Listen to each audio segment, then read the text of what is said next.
అందరికీ షలోం. ఆదికాండము 17వ అధ్యాయము 5వ వచనం గురించి ఇప్పుడు మనం తెలుసుకుందాం. అబ్రహాముకి పేరు ఎందుకు మార్చారు, ఆ పేరుకు గల అర్థం ఏమిటి అనే వాటి గురించి తెలుసుకుందాం. ఇంకా సారా పేరు గురించి కూడా మనం తెలుసుకుందాం. ఇంకా అబ్రహాము యొక్క తల్లి పేరు ఏమిటి అనేది కూడా ఇప్పుడు మనం తెలుసుకుందాం.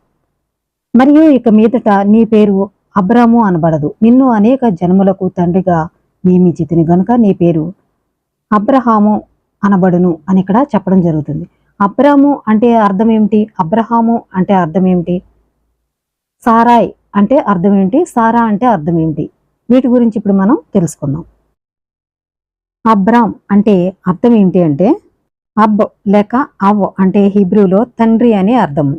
అబ్రామ్ అంటే అబ్ అంటే తండ్రి. ఎవరికి తండ్రి? ఆరామ్ అనేటువంటి ఆయన నివసించే ప్రదేశానికి మాత్రం ఆయన తండ్రి అని అర్థము. సారాయి అంటే నా యువరాణి అని అర్థము.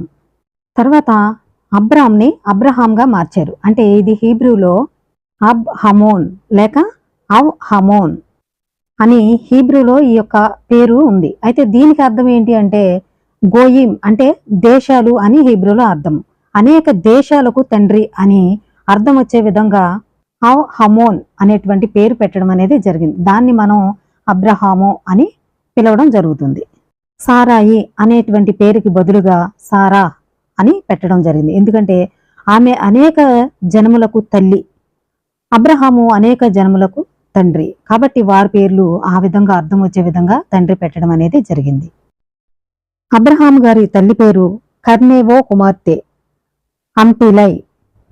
ఇది మనకు తాల్ముద్ భావాబాత్రలో 91A మనకి కనిపిస్తుంది. ఆమె పేరు అంటిలై. ఇలాంటి విషయాలు మీరు తెలుసుకోవాలనుకుంటే నా ఛానల్ని సబ్స్క్రైబ్ చేయండి. అందరికీ షలోం.